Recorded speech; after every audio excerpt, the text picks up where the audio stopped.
the money I spend on advertising is wasted. The trouble is, I don't know which half. That quote from John Wanamaker has defined marketing for over a century. But what if that uncertainty is finally disappearing?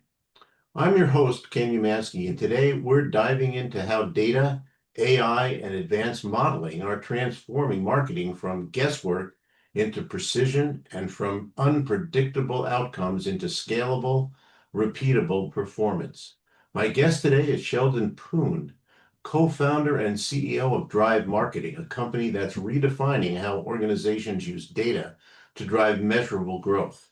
Sheldon has spent over 2 decades at the forefront of emerging technology, from early work in AI using frameworks like TensorFlow to building high-performance marketing engines. He's helped transform companies from millions to tens of millions in revenue while consistently outperforming industry benchmarks. At Drive Marketing, Sheldon and his team are focusing on one thing: turning complexity into clarity and data into results. Sheldon, welcome to TechKNOWlogy. I'm glad you Thanks for could having join me. us today, and I'm looking forward to hearing how you've made Drive so successful. Yeah, thanks for having me on the show. Appreciate it. I'm really happy you're here. So let's start with your journey.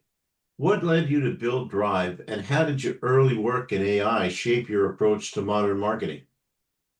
The company came about pretty organically, actually. My co-founder and I had worked together as freelancers, and as we continued to take on more clients, we're like, hey, let's build a name for ourselves and let's put it out there and make it clear that we're partnering together on these things. Vincent, my former business partner, was a very talented, or still is a very talented graphic designer. I brought in a lot of the technical knowledge, and in the early days, we were doing mostly web development, web design. Over time, as the company grew, and we moved from being kind of like on the ground doing the fun work to moving into like more of a management role and running an actual company. Vincent decided to kind of move on and kind of left me at the reins. So when he left, I didn't feel that I was on the creative and design stuff. I wasn't strong enough.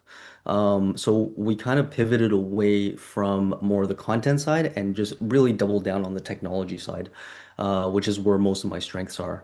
So fast forward today, and we've evolved from going from building websites to getting into more of the marketing side, and then ultimately ending up where we are now, which is very heavily focused on ads and ads performance. And I think the thing that really makes us stand out is that in 2026, with all of the tech that's layered on, like it or not, advertising has become I would say it's skewed more towards a technical and engineering exercise today that's based on data, that's based on algorithms, more than it is based on just good creatives, and it's less of a design exercise. So I think we're well positioned in that sense because we can go a lot deeper into the algorithms and understand a lot of the tech on a level that a lot of our competition just doesn't. And that understanding on the engineering side gives us a bit of an edge. Yeah, it's really not the same thing as in Mad Men, is it? No, not like you and I talked about that, like back in your days of the agency life, and back when my father was in advertising, things have changed quite a lot. Back then, it was, the big splashy ad that grabbed a lot of attention, and that was the thing that really moved the needle, and that's still the case, I think, for a lot of the big, international brands, national brands. But for more of the day-to-day, like on the ground guys, like the reality is that like in today's market with all of the noise that's out there, you have to be advertising. And the day-to-day guy, they're the thing that's gonna give them the edge is making sure that they're not wasting money on inefficiencies. They're not just throwing money into the Meta and Google kind of black hole and not knowing which half is making money and which half isn't. That just doesn't fly anymore. The competitive edge is making sure that your tech stack is kind of taken care of. So yeah, quite a lot has changed since the Mad Men days, unfortunately. For better or for worse, I guess. I miss those days. My take on it is marketing is all about performance now, and data is what's driving that performance. I know you work with the well-known clothing brand Bench. How do you ensure that the data you're relying on, especially in scaling brands like Bench, has been totally rock solid? Because I think if you don't have the right data, it's, garbage in, garbage out. So, Yeah, talk a little bit exactly. about that. Exactly. So one of the things that I think everybody's getting distracted by today is all of this talk and hype about AI. But the thing about these models is that they are only as good as the data that they're trained on. The models themselves are not the problems. I see people, when things don't go well, oh, they're blaming this model, that model. But it's not about that. It's the quality and the quality of the data. So whenever we're onboarding a new client, right? We're looking at not just the accuracy of the data, which of course is important, but the completeness of the data. A lot of the times when we're first onboarding clients, one of the first things that we see is that they've kind of installed the generic default, yeah, okay, we're capturing data, and then they left it at that. So they're missing a lot of micro actions that are very, very important when you're trying to model an entire funnel and you're trying to understand top of funnel all the way to the bottom of funnel, where are people dropping off? What are the micro actions that they're taking? And that's not something that is generic, that's just out of a box. You have to do a little bit of bespoke adjustment. You have to think about what the client messaging is. You have to understand for that brand what is the client journey and what's relevant and what's not, and then adjust accordingly to make sure that the data is complete. So that first and foremost, that's the thing that I think a lot of people miss is that they think that the default, GA4 tag, the default Facebook pixel tag is going to capture everything. It won't. You have to do a little bit more work. So the completeness is the first piece. And then in terms of accuracy, we when we take on a client, we really do become partner with them. We do ask them to open up their books so that we can compare the revenue that the algorithms think they're capturing versus the revenue that the accounting department is actually looking at. And that critical step makes it so that right from the get-go, we can figure out is the tracking accurate to what the accounting is seeing? And if it's not, why not? And that's another critical step that we've seen so many companies skip, and then they don't raise the red flag until accounting goes like, hey, the numbers you're reporting are not good. And by then it's too late. You've already lost the client. So the completeness and the accuracy of the data is the first thing that we look at. And just by my description, you can tell that a lot of that is not automatic. We have to sit down and have real conversations with the stakeholders. We have to talk to the client. We have to talk to the people who are on the ground. They know our customers know what their customer journey looks like. They've been doing it for 20 years. They are the best source of knowledge for us to make sure that our modeling is correct. They know what their internal numbers are. There's no way for us to magically know that. So we really have to work closely on that human level with our partners, make sure that the data is accurate. And then the easy part is just feeding that into the algorithms and letting them run and do their thing. So let me ask you a question. AI and predictive modeling are changing the games across business, not just in advertising. But what Yep. role are they playing in boosting the performance and driving consistent returns that you're looking for, your clients are looking for, and are really changing the game, as you said, in the new world of marketing? So I think that's another thing that a lot of people, again, this is kind of anecdotal, but when we're onboarding new clients and we're talking to the previous agency or another agency, one of the things that people seem to miss the mark on is how to use the AI and how to trust the AI.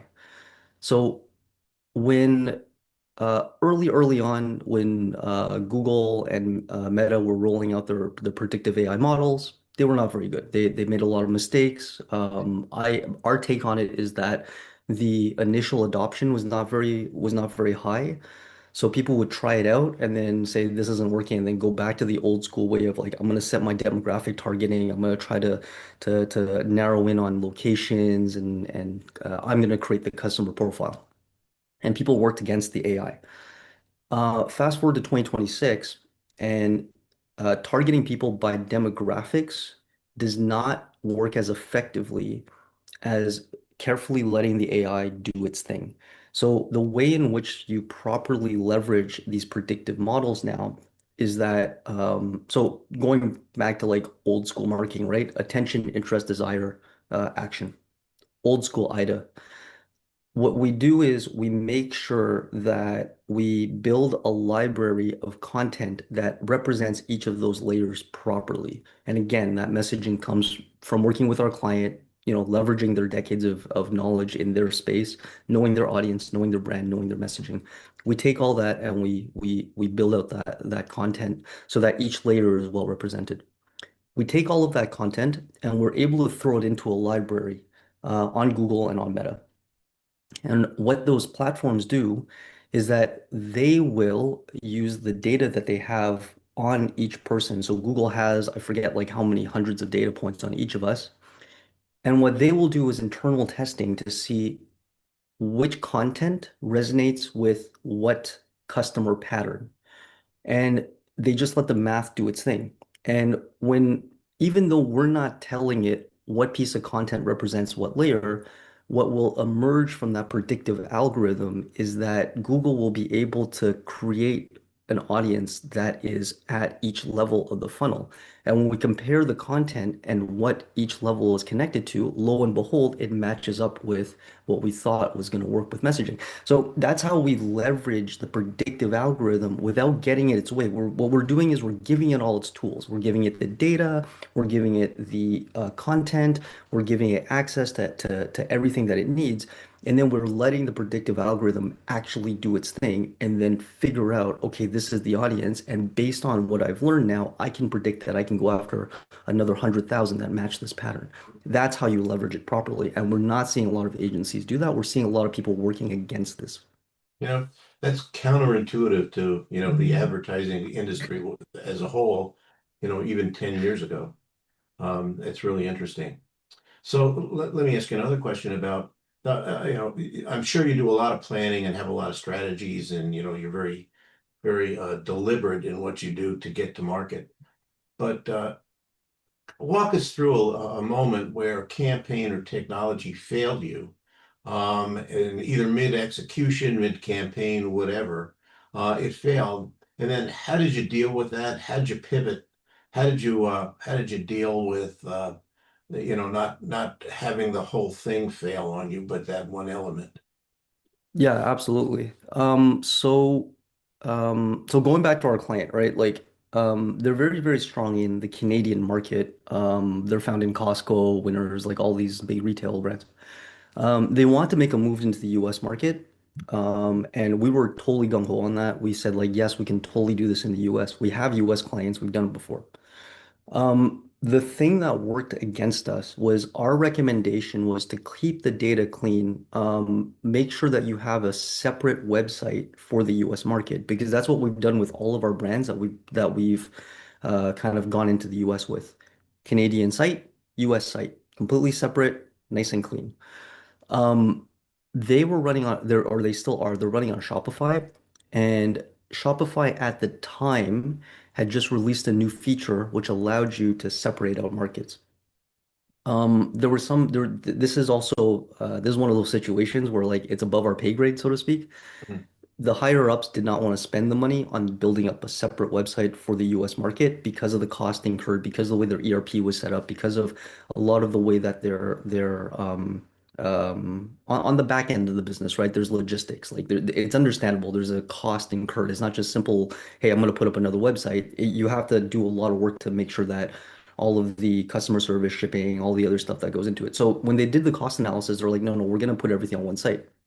At the time, Shopify had just released their multiple markets option in the back end, and it was still very experimental. And we said, don't do that, but they want to try it out anyways. Lo and behold, when we tried to set up the Shopify site to handle two different markets, Canadian, US, we we had to separate out the data because obviously the Canadian data, you don't want it mixed in with the US data simply because they're two different markets. There's different shipping to be considered. There's different warranty issues. In some cases, depending on availability, there's different products. So we insisted on separating out the data. When we tried to do that, it didn't work properly. And what happened was we started seeing massive gaps on both sides, and it risked basically taking down both sides of the business, the US and Canadian side. So it really kind of showed how important the cleanliness and the clarity of data was to the performance of the brand. And what ended up happening is we saw that as the US side kind of increased in sales, it was somehow cannibalizing the performance on the Canadian side. So they weren't doubling their market. They were just kind of like, taking away from one and putting in the other bucket. So it didn't make any sense. Unfortunately, ultimately, we had to stop the US spending, fix the Canadian side, which took a few weeks because the data was so corrupted at that point. We had to restart some of the algorithms. We took a big hit there, and we shelved the US marketing for the time being. I believe now they're reinvestigating it to see like with all the recent updates with Shopify, if this is something that we can try again now that the company's a little bit more stable, now that the website's a little bit more stable. So we're gonna see if that's been fixed. But definitely that was a huge kind of more technical hiccup, but it definitely had a huge impact in terms of breaking things. Just not having that data structure set up properly was just a complete disaster. Okay, let me turn the focus a little bit more towards perception. In a lot of categories, including fashion, e-commerce, there's a perception that success is partly because of luck. When you look at work with brands like Bench, who you've been very successful with, how much of that was strategy versus timing? So, I think when it comes to marketing, it's kind of a race, right? And while yeah, some of it can be attributed to luck, I think because it's a race, you don't have to be you only have to outrun the next fastest guy. And what we're seeing is that a lot of the times the next fastest guy is not putting in all the work that's involved. They're cutting corners. So that's where we're able to edge them out and get ahead. So where I think the more traditional mindset is that it's an element of luck because, something goes viral or some piece of content does this.